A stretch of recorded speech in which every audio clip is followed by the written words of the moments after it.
Here we go. There we go.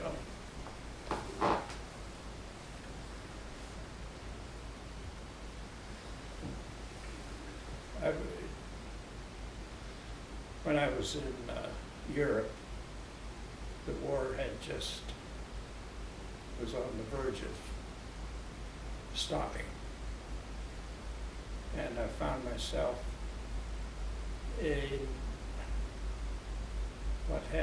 Bavaria, a little village called Fürstenfeldbruck.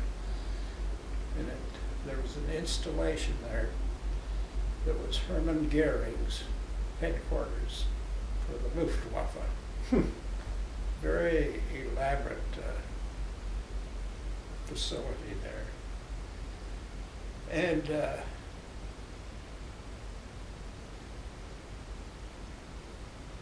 it came time where I had a leave of 2 weeks vacation. And I decided, since I'd just left England after living there a year, before they moved our unit to Fürstenfeldbruck, I'd spent a lot of time, made a lot of friends in the Midland of England. And it was becoming Christmas time, and I thought, since they won't send me home, I'll make arrangements to spend Christmas with my friends in England. So, in order to have enough money to pay for all this trip and have some money maybe to buy some little Christmas gifts for my friends, I set up in my bedroom an area with a chair in the corner, 2 floor lamps, where I would seat some of the young new recruits who had just arrived from America. They were usually teenagers who had never been away from home before, but I knew they would, number one, already be homesick, and number two, would undoubtedly have some American money in their pockets. So, for $10 and about 40 minutes, I would have made a pencil drawing of them. And this became a very happy little venture. So by the time I was to leave on my little sojourn to England, I had acquired, oh, by the way, my price for a sketch was either $10 or a carton of cigarettes. Same value. So I had a musette bag that was filled with cartons of cigarettes and a pocket with quite a few $10 bills in it. And the time came, and I had 2 of my buddies intrigued with this venture and talked them into accompanying me at least to England. So here we go on the train to Paris. And we were in Paris for maybe a couple of days, waiting for the time was right to go on to Le Havre, from where we would take a ship to Southampton, England. So here we are in Paris, where I had been told that there was a little woman who managed a dreary little hotel and would trade perfume for money. I found her. I sat there and opened my musette bag with all the cigarettes. Her eyes popped open. She disappeared for a minute, came back with a bag. in the bag she had bottles of Chanel No. 5 and all the popular high-priced cosmetics at the time. Well, I wound up, instead of having American money now, I had a bunch of wonderful perfume. Now, by the way, the title of this little story that I'm telling you is Economics 101. So, here we are 2 days later on our way to Le Havre, which we made without incident. And by the way, in those days, if you were in the Army and had the proper papers, you could travel almost anywhere free. So we get to Le Havre. I think we had to spend a night in a camp there. However, we got to England all right. I said goodbye to my buddies, and we agreed to have a rendezvous after about 10 days to go back to our camp.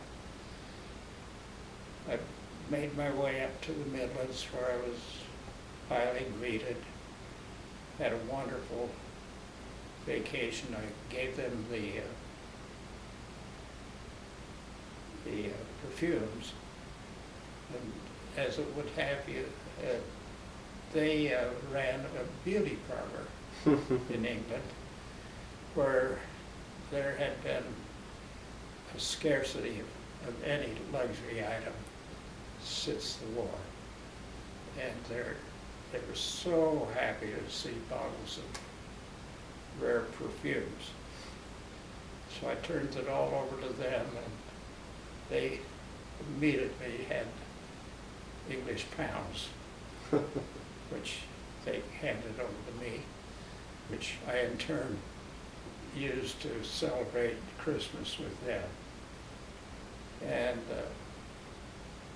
after that adventure, it was time for me to return to camp, so I went back to Southampton. And mind you, at this time, all I had in my pocket were some English pounds, but instead of perfume. And I met my two buddies at Le Havre. We boarded this rickety old train that had coaches on it that were probably 100 years old, had a little compartment with an aisle down one side and compartments with wooden benches instead of comfortable seats. Anyway, we get on that train, but before we did, I forgot this. At that time, the American Army had established a number of camps along the English Channel coast. And they were named after cigarettes. There was a Lucky Strike, Old Gold, Chesterfield, whatnot. And these were camps for itinerant personnel to eat and sleep. And the one in Le Havre, where we slept, there was a whole row of a company street, they called it, with tents. And in the middle of the street, in this one area, was a pile of army blankets, maybe 6 or 8 feet high.